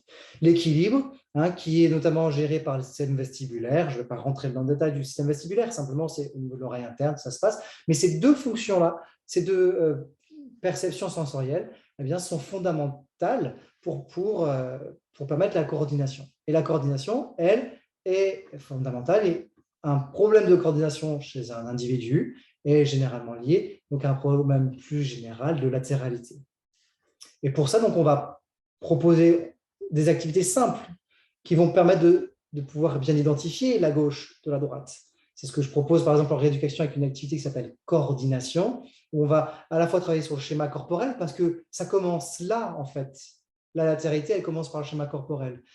Quand on veut travailler avec un enfant sur sa latéralité et qu'il ne sait pas où se trouve son genou, et moi j'ai accompagné des enfants qui avaient 10 ans et qui ne savaient pas où se trouvait leur cuisse, par exemple, c'est embêtant. Donc le schéma corporel, c'est la porte d'entrée de la latéralité. Déjà, tout simplement, prendre conscience de son corps. Voilà, parce que le corps est la 2e interface. Il y a les perceptions sensorielles en termes d'organes, puis il y a le corps lui-même, qui est l'autre interface finalement le plus large entre l'environnement, ce qui m'entoure, et puis mon intériorité, qu'elle soit cognitive ou émotionnelle. Un autre outil qui est excellent et dont je suis fan, que moi j'ai appelé Neuroball dans le parcours rééducation, et en fait qui sont ces exercices qui sont faits avec des sacs de sable et des balles rebondissantes, semi-rebondissantes, qui va lui rassembler qui va solliciter plusieurs perceptions sensorielles, notamment, dans les neuroballes, on sollicite le système visuel, auditif, tactile, kinesthésique, proprioceptif, vestibulaire. Enfin, on les sollicite tous ensemble dans des exercices qui sont en plus ludiques parce qu'on va s'amuser à se passer des sacs ou à faire rebondir des balles avec des objectifs précis. Voilà, je vais vous montrer.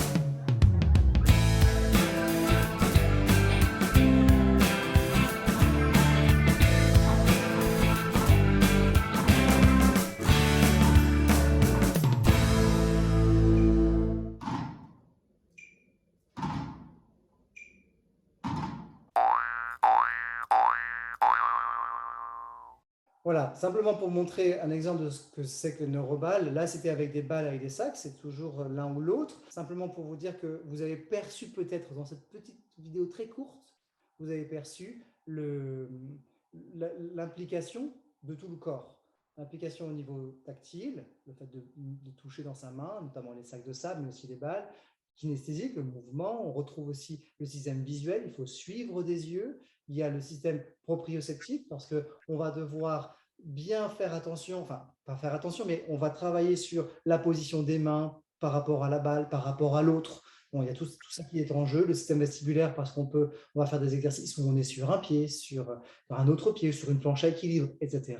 Toutes ces perceptions sensorielles sont sollicitées ensemble et du coup vont avoir un impact extrêmement positif sur plein de choses, et notamment, je pense, aux enfants qui sont atteints d'un trouble de l'attention et d'hyperactivité. Il y a eu plusieurs études qui ont montré que quand on active ces systèmes ensemble, notamment les visuels, proprioceptifs et vestibulaires, eh bien, ça apporte vraiment beaucoup de bienfaits. Ça permet de diminuer complètement les symptômes.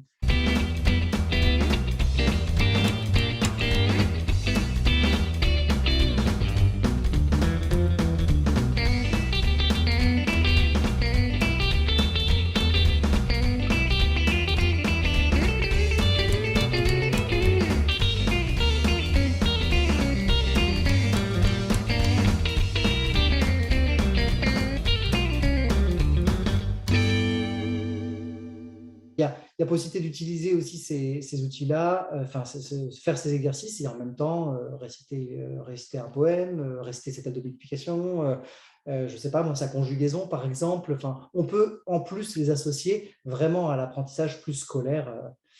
Voilà. Et je veux terminer avec deux notions importantes. C'est le mouvement, c'est où? Le mouvement, ça se passe où? Parce que voilà, le mouvement, on peut le faire où? Ça veut dire quoi finalement? Bouger en termes de lieu, on pourrait dire.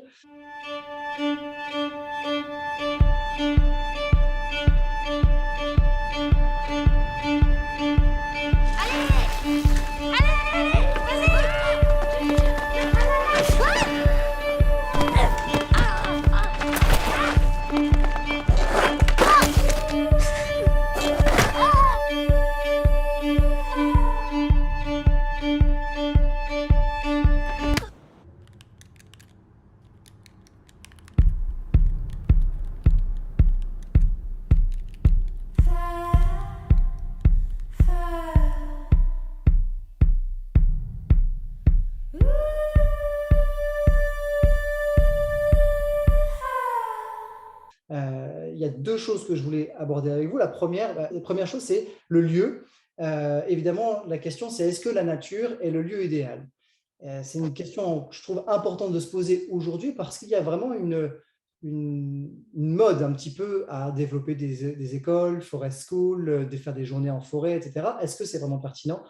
Je ne vais pas vous détailler, vous l'aurez en détail, vous la verrez dans le PDF. Eh bien oui, clairement, le fait d'être dans la nature, la nature est l'endroit qui développe le plus efficacement les apprentissages au sens large du terme, sans parler de l'impact positif sur les compétences psychosociales également. Il y a plein d'aspects positifs à la nature. Mais bien sûr, on ne peut pas tous être... voilà, c'est une réalité. Il y a des écoles qui ne sont pas dans la nature et il y a plein d'écoles qui sont en ville. Comment fait-on? C'est aussi toute la question. Pour ça, je voulais aborder rapidement la notion des fonctions exécutives. Je ne sais pas si cette notion de compétences exécutives vous parle. Il y a 3 fonctions exécutives. Je vais juste vous les passer en revue. Elles vous disent peut-être quelque chose. Vous avez sûrement entendu parler de la mémoire de travail, cette capacité à garder une information en mémoire sur un temps court. Il y a un deuxième qui est le contrôle inhibiteur, donc capacité à se contrôler, donc faire abstraction des distractions. Voilà. Puis la troisième, flexibilité cognitive, donc capacité à rebondir face à une erreur. Je me suis trompé, qu'est-ce que je fais? Quelle solution je trouve? Donc ici, on a trois fonctions, qu'on appelle des compétences exécutives ou des fonctions exécutives. Et pourquoi je vous parle de ces fonctions exécutives? Parce qu'en fait, il y a une étude qui a montré, alors il y en a plusieurs, mais une qui est très parlante, qui a montré que finalement, les fonctions exécutives, ce contrôle inhibiteur, cette mémoire de travail, cette flexibilité cognitive, ça se développe tout simplement dans le quotidien. Ça se développe pas seulement dans la nature. Il n'y a pas besoin d'abord absolument, impérativement d'être au contact de la nature, dans la forêt, etc., pour pouvoir développer ces fonctions exécutives. Ces fonctions exécutives, elles se développent dans le mouvement du quotidien. Et cette étude de Marty Rossmann nous montre que simplement, si j'implique mes enfants ou mes élèves dans les tâches ménagères quotidiennes, je les aide, je favorise chez eux le développement des compétences exécutives. C'est-à-dire, là, on revient sur le domaine kinesthésique. Je vais me passer l'aspirateur, je vais nettoyer la table, je vais arroser les plantes, je fais tomber un verre avec de l'eau, toutes ces choses simples du quotidien qui vont permettre d'intégrer des compétences exécutives. Ces compétences exécutives, elles sont fondamentales. C'est tout un chapitre, mais clairement, Adèle Diamant, qui est la spécialiste mondiale des compétences exécutives, vous le verrez dans le diaporama quand vous l'aurez, parce qu'il y a toute une pastille que je n'ai pas le temps ici de traiter ce soir, mais vous aurez vous aurez les éléments sur les compétences exécutives. Simplement, Adèle Diamant montre qu'il est plus important de développer ces compétences exécutives que d'apprendre à lire et à écrire. Attention, je n'ai pas dit qu'il ne fallait pas apprendre à lire et écrire, simplement que pour entrer facilement dans les apprentissages scolaires, eh bien, il faut d'abord avoir des compétences exécutives bien développées. Et il se trouve que ces compétences exécutives se développent quand? Entre 3 et 6 ans de manière vraiment très facile. C'est vraiment la fenêtre d'occasion, comme on dit en neurosciences. Voilà, c'est le moment où c'est le plus opportun et le plus facile pour un enfant, pour un individu, eh bien, d'intégrer, de développer, de renforcer ses compétences exécutives. Donc, il n'y a pas besoin de faire des choses très compliquées. Et je dis très souvent aux enseignants et aux parents, mais faites entrer le quotidien dans votre maison. Ça paraît bizarre, parce que le quotidien, normalement, c'est à la maison. Non, non, faites entrer le quotidien dans votre maison. C'est-à-dire que pour vos enfants, pour vos élèves, faites-le entrer dans la classe, ce quotidien-là. Moi, aujourd'hui, il y a trop de parents qui, quand je parle avec eux, voilà, on est en séance, premier rendez-vous, et votre enfant fait quoi à la maison par rapport aux tâches quotidiennes? Des fois, il met la table, ok. Mais juste des fois, pas tous les jours. Est-ce que chaque jour, il est impliqué dans le quotidien? Parce que si chaque jour, il n'est pas impliqué dans le quotidien, eh bien, vous le privez de cette opportunité de se mettre en mouvement et de développer des compétences. Donc, c'est quand même dommage. Donc, faire entrer le quotidien dans sa maison et sortir des appareils électroniques un petit peu, l'aspirateur, il se passe tout seul parce qu'on a le robot qui passe, qui nettoie le carrelage et qui est aspirateur, machin, vous voyez, je veux. Voilà. Non, mais c'est pratique. Moi, j'ai 7 enfants. Donc, je sais que c'est pratique. Je n'ai pas ce robot aspirateur. Des fois, je m'en mords un peu les doigts d'avoir ce genre de discours parce qu'en fait, ce genre de discours, si je veux être cohérent à la maison, je n'ai pas de robot aspirateur. Si je veux être cohérent à la maison, on a un balai, on a une balai serpillière et tous les samedis matins, en famille, on fait le temps j'aime ma maison. Voilà. Et dès tout petit, tout le monde aide. Voilà. Et puis toute la semaine, évidemment, il y a les corvées de la maison avec le lave-vaisselle à vider, la table à mettre, préparer le repas ensemble, préparer les crudités, etc., etc. Et en fait, oui, je m'en mords un petit peu les doigts parce que des fois ça demande de continuer à 7 enfants, ça allait vite, etc. Mais toujours est-il que je sais pourquoi je le fais. Je sais pourquoi je favorise cette application dans le quotidien et Allô? c'est quelque chose d'important. Voilà. Donc, faire entrer le quotidien dans notre maison, dans la classe, c'est là qu'on commence à toucher du doigt aussi que le mouvement est la solution de tous les apprentissages. Voilà, je terminerai simplement en citant l'étude de Kim John Payne. Je ne sais pas si vous avez entendu parler, Kim John Payne, qui est l'auteur d'un livre qui s'appelle Simplicity Parenting et qui a mené une expérience qui consistait à simplifier la vie d'enfants qui souffraient d'un trouble du déficit de l'attention en modifiant leur environnement. Donc, ce n'est pas très compliqué ce que Kim John Payne a fait. Il a mis des enfants, donc des TDAH, dans un environnement où il y avait moins de jouets, il y avait moins d'activités extrascolaires, il y avait moins d'écrans, il y avait beaucoup plus aussi de jeux libres et il y avait moins d'activités dirigées par un adulte. Bref, beaucoup de moins, quoi. Et puis, il y avait quelque chose en plus, c'était plus de nature et plus de temps de rêverie, plus de moments off, de moments où il n'y a rien, plus d'ennui, quoi. Et en fait, ce qui est impressionnant, c'est qu'en seulement 4 mois, les troubles de l'attention ont disparu chez 68% des enfants. Disparu chez 68% des enfants. Et ce qui a été observé, c'est que leurs aptitudes scolaires et cognitives ont aussi augmenté. Je crois que c'était quelque chose comme 35 ou 37% d'augmentation des attitudes scolaires et cognitives. Et ce qui est dingue, c'est que ces effets positifs qu'il a observés, qu'il a permis, eh bien, ne sont même pas observés avec la ritaline ou la rilatine, selon d'où vous venez, on dit rilatine ou ritaline. Enfin, bon, il y a les Belges qui disent rilatine, je sais, par exemple. C'est même pas observé avec la ritaline de tels résultats. Il faut quand même savoir qu'aux États-Unis, un enfant sur 8 est traité avec ce médicament. Un enfant sur 8 est traité avec ce médicament. Donc, finalement, favoriser le mouvement, ce n'est pas inscrire ses enfants à plus d'activités. Ce n'est pas non plus remplir la chambre de jeu voilà, ou autre. Ce n'est pas remplir la salle de classe avec des jeux de société. Non. Favoriser le mouvement, c'est beaucoup plus simple que ça. L'ensemble des outils dont nous disposons aujourd'hui, il y en a plein. Alors moi, ce soir, j'ai parlé de Brain Gym. J'ai parlé de techniques. Alors, je n'ai pas trop parlé de la respiration, mais on connaît les techniques respiratoires, toutes les techniques de relaxation aussi. Moi, j'ai parlé aussi de la rééducation, et puis il y en a plein. Tous ces outils-là, il ne faut pas perdre de vue les neuroballes aussi. Même chose, super intéressant. Alors, neuroballes, la V6, Brain Ball, tous ces trucs-là, qui sont en fait des exercices avec des sacs et des balles, ou alors même l'étape de multiplication en mouvement, par exemple. Tous ces outils, c'est chouette. Mais par contre, moi, je veux terminer en vous disant simplement ça, c'est qu'il ne faut pas perdre de vue que tous ces outils ne doivent pas devenir un but. Et ils ne doivent pas devenir un objectif. Ce n'est pas une fin en soi que de faire des neuroballes, ce n'est pas une fin en soi.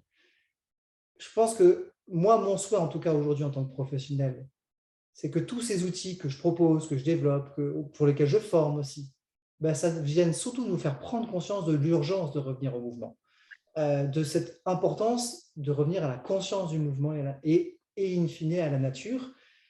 Le devenir de l'école, le devenir de l'apprentissage, donc en fait de notre humanité, ça dépend quand même beaucoup de cette prise de conscience sur le fait de revenir au mouvement et à la nature. Voilà un petit peu ce que je voulais vous partager ce soir. Donc voilà, c'est avec plaisir s'il y a des questions. Voilà, j'y répondrai volontiers. Vous pouvez soit peut-être activer votre vidéo maintenant, votre micro, pardon, si vous le souhaitez, ou alors la mettre ici sur la conversation. Vous savez qu'il y a un petit bouton, une petite icône discuter. N'hésitez pas. Alors, une question de Vinciane. Comment aider mon fils de 4 ans, TDAH, avec TOP, à se concentrer à l'école? Il a été exclu de toutes les périscolaires et cantines. Oui, j'imagine.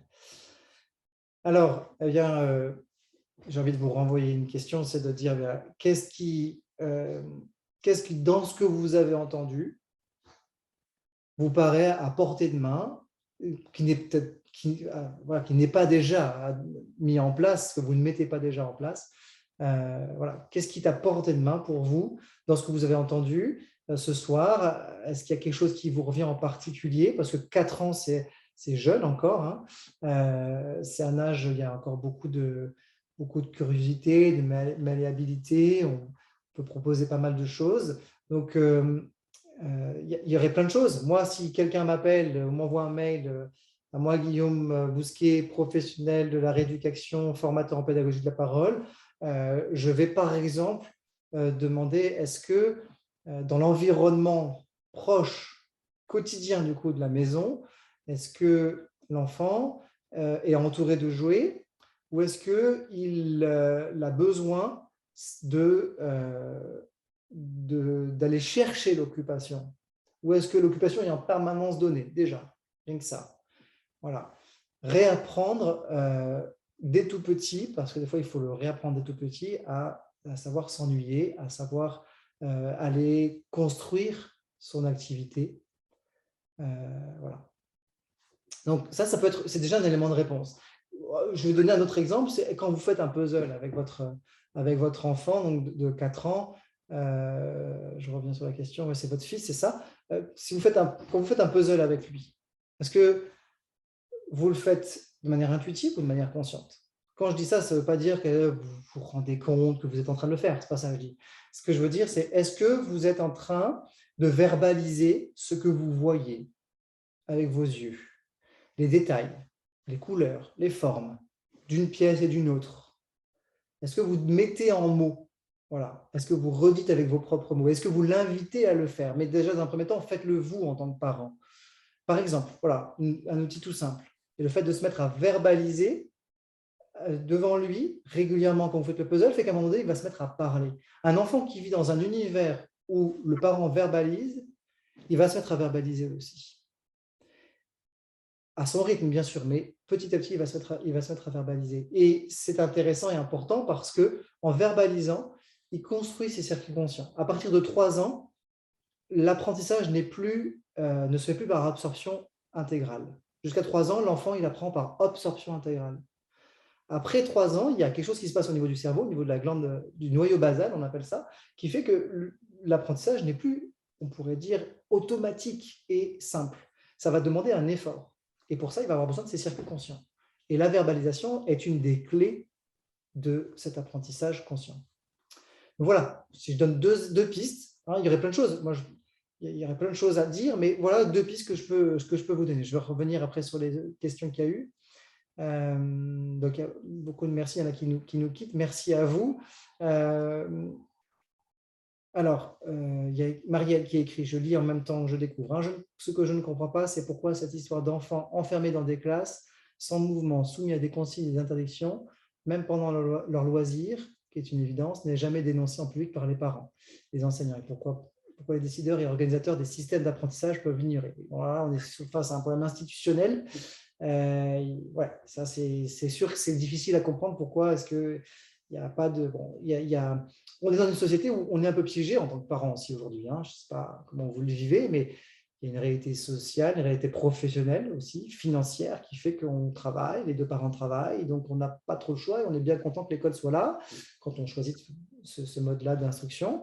Voilà, donc il y a peut-être aussi cette réalité qui fait qu'on est dans une forme de pression aussi qui nous amène à des fois à nous taire. Je ne dis pas que c'est une bonne chose, mais c'est une réalité. Comment aider par le mouvement les élèves TDAH en classe? Alors oui, bonne question Charlotte. C'est une bonne question parce que la réalité de la classe, c'est une réalité un peu particulière parce qu'il y a un groupe important avec des enfants qui vivent des réalités différentes. Et les enfants TDAH vivent une certaine réalité du fait de ce trouble-là. Alors, moi, je dirais 2 choses, là, comme ça qui me viennent. Première chose, c'est commencer chaque période, donc c'est-à-dire dès le matin, et puis après la récréation, et puis dès qu'on revient de la cantine, et puis après la deuxième récréation après-midi, commencer les périodes avec des activités qui sollicitent les circuits conscients. Donc, où il y aura soit de la verbalisation, mais comme c'est parfois un petit peu compliqué, quoique ça peut se faire, au moins un autre aspect, une autre clé des circuits conscients, c'est l'analyse. L'analyse, donc poser par exemple, faire une devinette qui nécessite de réfléchir, de faire de la déduction. Ne serait-ce que commencer comme ça, vous allez solliciter une compétence chez les enfants qui sollicite les circuits conscients. Et du coup, ça va aider notamment les enfants qui ont un trouble de l'attention, ça va aider tout le monde, mais ça va aider les enfants qui ont un trouble de l'attention à être bien sur leurs circuits conscients, qui ne sont pas les circuits intuitifs qui sont les circuits justement de perception, réaction. Il n'y a pas d'analyse, il n'y a pas de logique, il n'y a pas de sens, il n'y a pas de réflexion. Voilà. Donc ça, c'est un élément. Après, il faut faire des pauses attentionnelles. Alors, il y a des pauses attentionnelles qui sont très fructueuses, d'autres beaucoup moins. Une pause attentionnelle, moi, que je ne cesse de recommander, il y en a 2, c'est faire des mouvements de brain gym. Alors, avec les enfants TDAH, on va plutôt privilégier des mouvements de brain gym qui vont être plus calmes, parce que si on les met dans du mouvement un petit peu actif, comme les mouvements croisés, ça peut aussi, en classe, ce n'est pas le bon moment pour le travailler. Et puis après, ça peut être aussi du travail avec, moi, quand je pense au neuroball, évidemment, avec les sacs de sable. Travail avec les sacs de sable où on va passer 5 minutes à faire un travail avec les sacs où on va travailler l'appréhension, réflexe d'agrippement, on va travailler le système visuel, on va mettre un métronome qui va marquer le temps et qui va travailler l'écoute consciente. Alors, toutes ces choses-là et toujours avec la verbalisation. Il y a Michaela qui nous partage son expérience enseignante en primaire. Cette année, j'ai opéré de grands changements dans ma classe, passage au fonctionnement en centre et passage d'une récré le matin à 2 petites récrés. Rien de révolutionnaire, mais le mouvement est vécu différemment. Un gain de calme et de sérénité très important pour tous. Merci beaucoup, Michaela, pour ce partage d'expérience. Oui, plus de petites pauses, en fait, qui vont permettre d'améliorer déjà tout ça. La concentration, en fait. Comment aider un enfant à conscientiser quand il a des problèmes de langage? Oui, pour solliciter les circuits conscients, je vais avoir besoin de verbaliser, de m'entendre. Le mot-clé on peut dire de la sollicitation des circuits conscients, c'est la reformulation avec ses propres mots, avec son propre langage. Là où j'en suis, au niveau où j'en suis. Donc, peu importe la difficulté que rencontre l'enfant, et même avec un trouble du langage, l'important, c'est qu'il active. Le simple fait de bouger ma mâchoire active mon nerf de Broca. L'aire de Broca se trouve dans l'hémisphère gauche et est en lien avec les circuits conscients.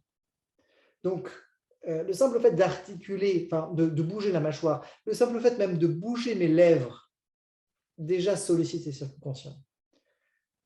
Donc, j'ai envie de dire, ce n'est pas un problème qui est un trouble du langage, simplement c'est une culture. Et c'est là qu'on a un souci. Je ne veux pas trop m'éterniser, bientôt arrêter parce qu'il est tard, mais la pédagogie de la parole, c'est tout un univers. Mais comment dire, la difficulté de notre culture, c'est la rapidité, c'est la vitesse, c'est que tout va vite et que tout doit aller vite. Or, les enfants qui ont des troubles du langage, les enfants qui ont des troubles comme la dyslexie autour de la lecture, ont besoin de réapprendre ou de repasser par la lenteur.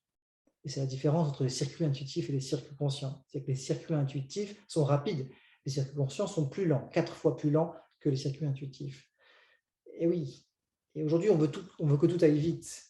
On veut que l'imprimante imprime plus vite, on veut que la connexion soit meilleure pour que la page s'ouvre plus vite. Je suis le premier à le souhaiter. On veut que tout aille vite. Et en fait, les enfants qui souffrent de troubles d'apprentissage ont besoin de repasser par cette lenteur-là.